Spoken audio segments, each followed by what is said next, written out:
La main gauche romantique, c'est le sujet de cette vidéo. Ça fait un petit moment que je veux traiter ce sujet et puis il y a 2 jours, Christiane m'a posé une question et comme souvent, vos propres questions me poussent à traiter le sujet plus vite que prévu.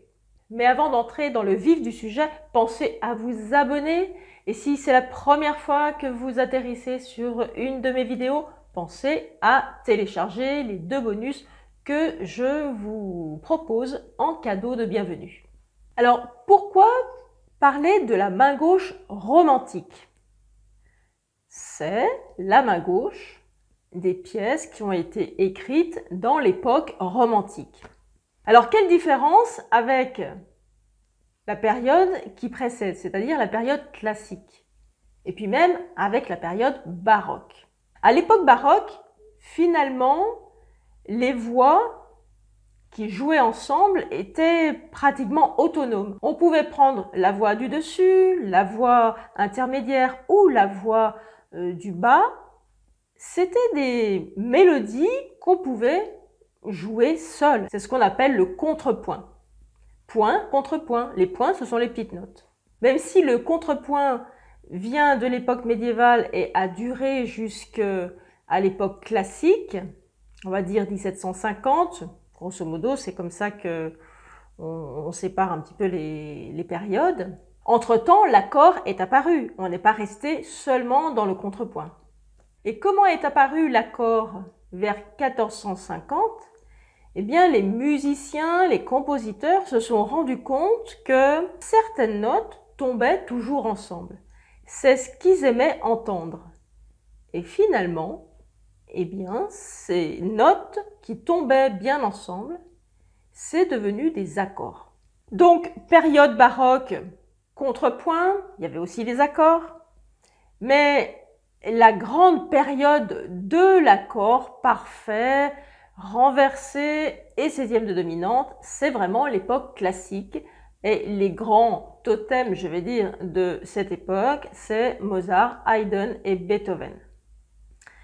Alors, c'est quoi leur main gauche? Ce sont des octaves? Ou alors des basses d'Alberti?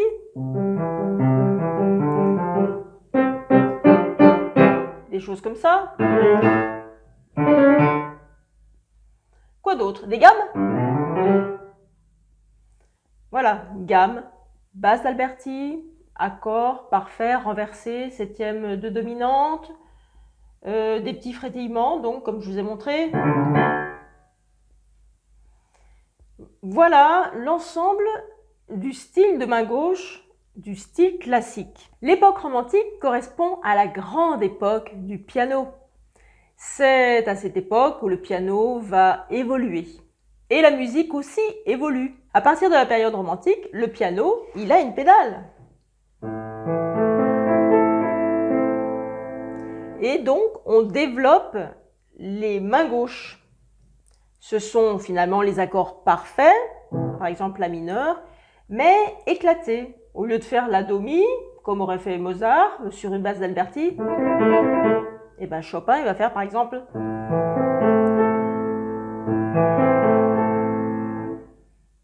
Ce sont des accords vraiment éclatés.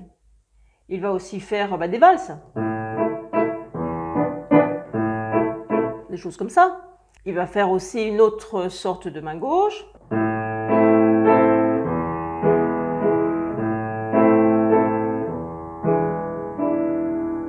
Voilà, en 3 temps, mais avec une basse seule et un accord par exemple.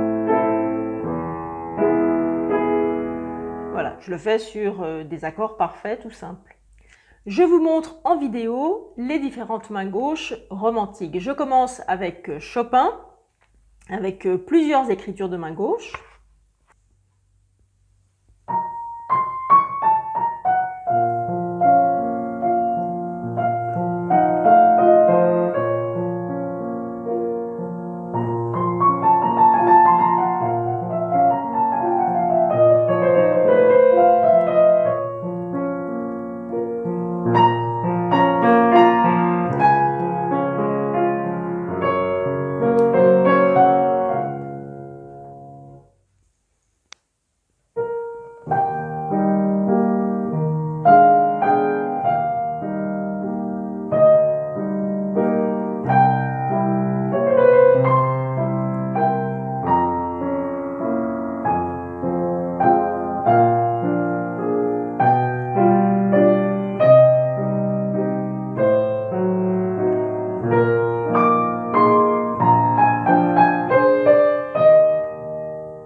pièces de Chopin sont éminemment romantiques, avec des mains gauches romantiques, bien sûr. Il y a aussi Mendelssohn, avec des romances sans paroles.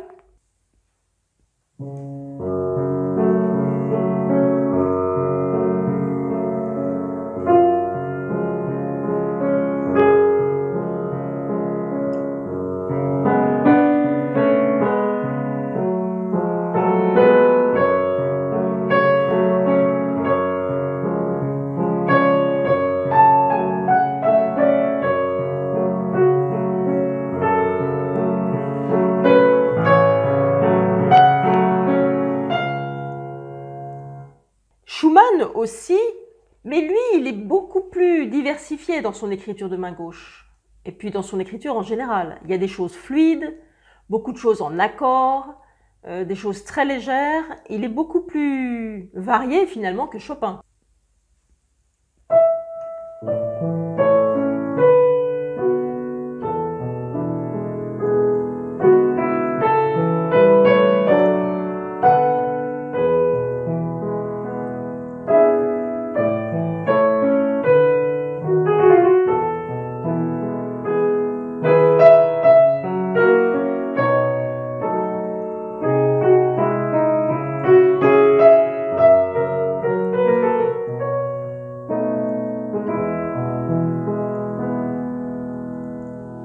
Mais tous ces compositeurs, Chopin, Schumann, Mendelssohn, si on est débutant et qu'on veut jouer ces pièces-là, c'est vraiment trop difficile. Ces mains gauches de pièces romantiques, elles sont difficiles.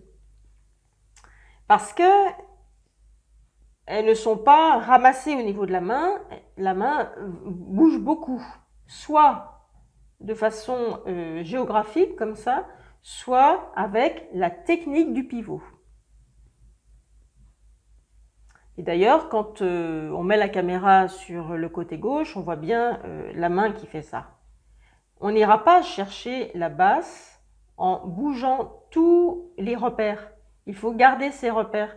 C'est ce fameux doigt pivot qui nous permet d'attraper les notes facilement. Alors pour contenter les débutants qui voudraient jouer ce style, beaucoup de compositeurs ont écrit dans le style romantique. Je pense à Granados.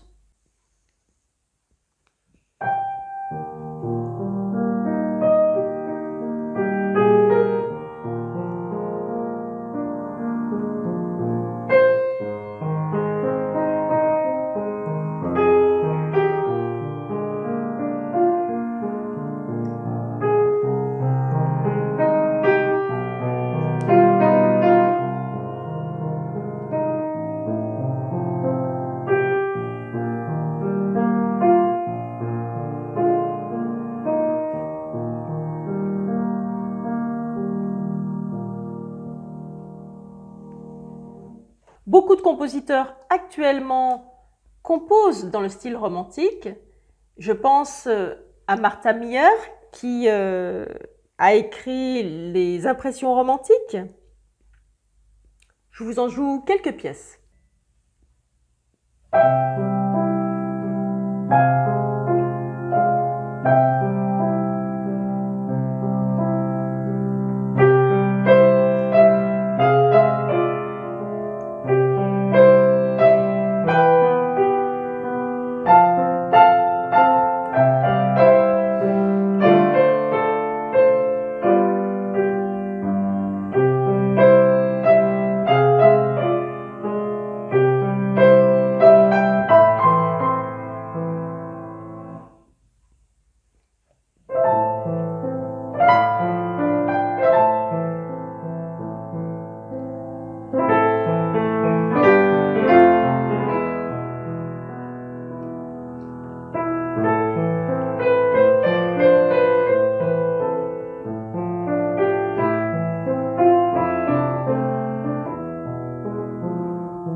Et il y a aussi Oksana Krut qui a écrit des pièces pour le niveau intermédiaire dans le style romantique.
Chez ces compositeurs, on reconnaît cette musique romantique par la fluidité qu'elle donne, la pédale qui est demandée, des accords qui sont égrenés sur tout le clavier. Et dans ces pièces actuelles d'inspiration romantique, on retrouve bien cette fluidité dans la main gauche. Mais elle a été simplifiée. Et ce style, on le retrouve dans ce qu'on appelle les ballades.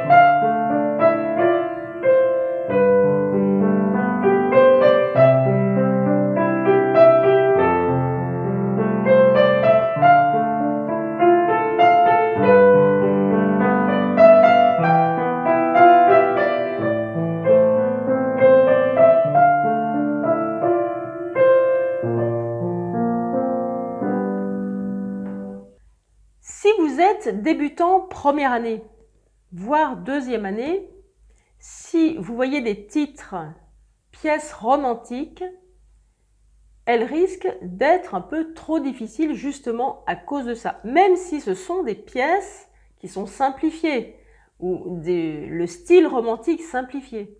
Il faut que ce soit des pièces faciles. Si vous voyez niveau intermédiaire, c'est plutôt du troisième ou quatrième année. Et comme je l'ai déjà dit dans une vidéo, ça veut dire quoi? Troisième ou quatrième année de piano. Tout dépend du temps que vous passez au piano. Est-ce que c'est du temps de qualité que vous passez en toute concentration?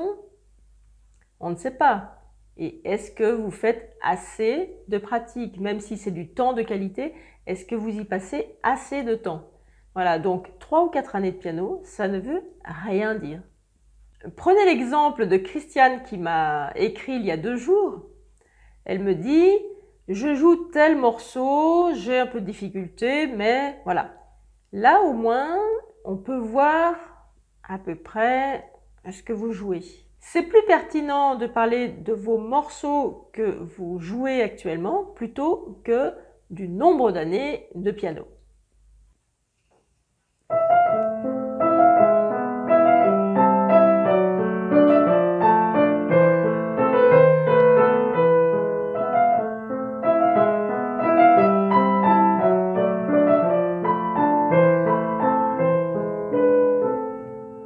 Cette vidéo est maintenant terminée. On a entendu de la musique très classique avec des accords parfaits étalés sur le clavier. Voilà, des accords qui ne heurtaient pas les oreilles. On est très habitué à ce style-là et on adore. C'est vraiment la musique pour piano. Dans une vidéo prochaine, pas forcément la suivante, mais dans le mois prochain, j'aimerais parler d'autres musiques, celles qu'il nous faut apprendre à aimer, mais qu'on n'aime pas toujours de prime abord. Il nous arrive, par exemple, quand on est élève de conservatoire, d'avoir un morceau de concours, par exemple. Il est imposé, on ne l'aime pas, et pourtant il faut le travailler pour le jouer du mieux possible, de façon excellente pour un concours. Eh bien, sachez qu'on peut apprendre à aimer un morceau, même si on le trouve moche au premier abord. À bientôt pour une prochaine vidéo.